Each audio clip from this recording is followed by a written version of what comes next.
नमस्कार दोस्तों, स्वागत है आपका एक और धमाकेदार एपिसोड में, जहां हम बात करेंगे वेब सीरीज की बोलपट्टी की और कुछ मसालेदार बातें।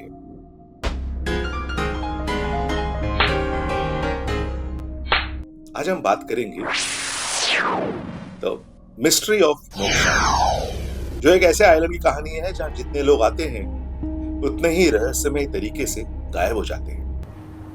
क्या बात कर रहे हैं? तो सबसे पहले बात करते हैं विश्वाक सेन की, यानी हमारे आशुतोष राणा जी की, जिन्होंने जबरदस्त काम किया है। यही है मोक्ष आइलैंड के असली मालिक, लेकिन उन्होंने अपने एक प्लेन क्रैश में आखिरी सांस ली।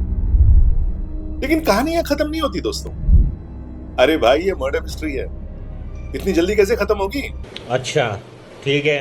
मजेदार बात यह है कि मरने के बाद भी उन्होंने इतनी प्लानिंग कर ली थी कि हर किसी को एक एक खत भेजा, और जब लोगों ने खत पढ़ा, जैसे कोई दिवाली का कार्ड हो, तो उसमें लिखा था, आप मेरे वारिस हैं।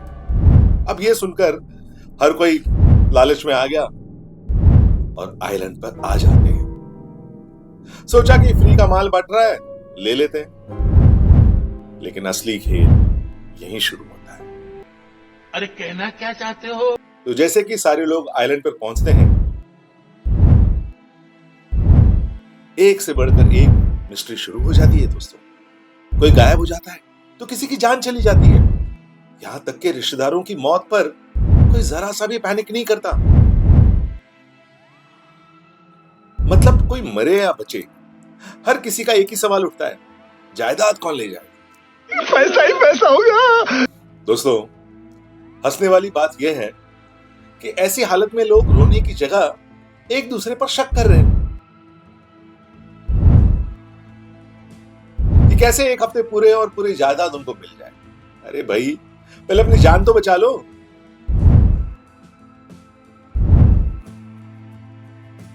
अब असली बात यह है कि सीरीज में इतने सारे कैरेक्टर्स हैं कि आप अपनी गिनती ही भूल जाएंगे। हर किसी की अपनी एक अलग कहानी है, अलग एजेंडा।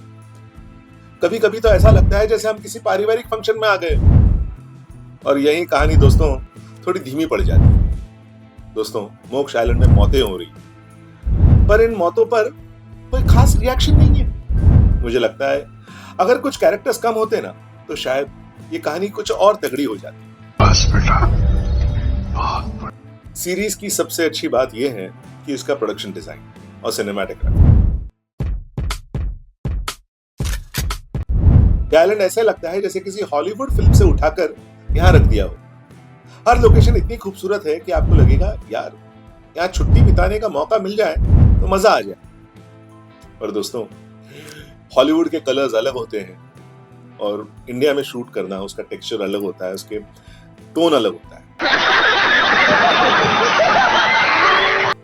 हाँ, लेकिन फिर भी अच्छा है। चुप हो जा, सातवीं फेल, चुप। दोस्तों, अब बात करते हैं कुछ अच्छे और बुरे रिव्यूज। Good reviews. जो दर्शकों को सीरीज पसंद आई, उनका कहना है कि आशुतोष राणा की एक्टिंग कमाल की है। वो जिस अंदाज में विश्वक सेन के रोल को निभाते हैं, उसमें आपको एक पावरफुल और डरावने कैरेक्टर की झलक मिलेगी। वाकई बहुत अच्छा काम किया उन्होंने। कुछ लोगों का कहना है कि अगर आप सर्वाइवल थ्रिलर पसंद करते हैं तो यह आपके लिए बेस्ट सीरीज होगी।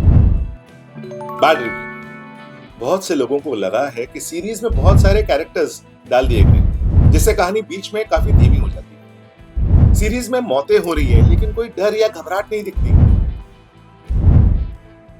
और हाँ, डबिंग को लेके काफी शिकायतें आई, क्योंकि इसमें डबिंग बराबर नहीं की गई है, खास करके हिंदी डबिंग। बड़ा हरामी हो बेटा।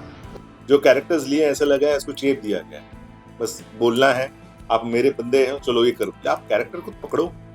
कौन है ये लोग? डायलॉग्स कभी कभी इतने अजीब लगते हैं कि आपको हंसी आ जाए। डबिंग डायरेक्टर्स और यहाँ के जो कोऑर्डिनेटर्स हैं, उनको ध्यान देना चाहिए। समझ रहे हो? समझ रहे हो? अगर आप थ्रिलर के शौकीन हैं, जहां रहस्यमय आइलैंड हो, लोग गायब हो रहे हो और हर कदम पर ट्विस्ट हो, तो आपके लिए सही वॉच। मैं क्या करूं, फिर जॉब छोड़ दूं? लेकिन अगर आप इमोशनल कनेक्ट और टाइट थ्रिलर की उम्मीद रख रहे हैं, तो थोड़ा संभल कर देखिए। तो दोस्तों, ये था हमारा एपिसोड। आपको कैसा लगा हमें जरूर बताएं। और अगर आप मोक्ष आइलैंड के रहस्यों को सुलझाने के लिए तैयार हैं तो जरूर उसे देखिए मोक्ष आइलैंड डिज्नी हॉटस्टार पर। अगले एपिसोड में फिर एक बार नई चर्चा के साथ आऊंगा, कुछ मजेदार बातें लेकर। तब तक के लिए धन्यवाद, नमस्कार, और मेरे चैनल को जरूर सब्सक्राइब करें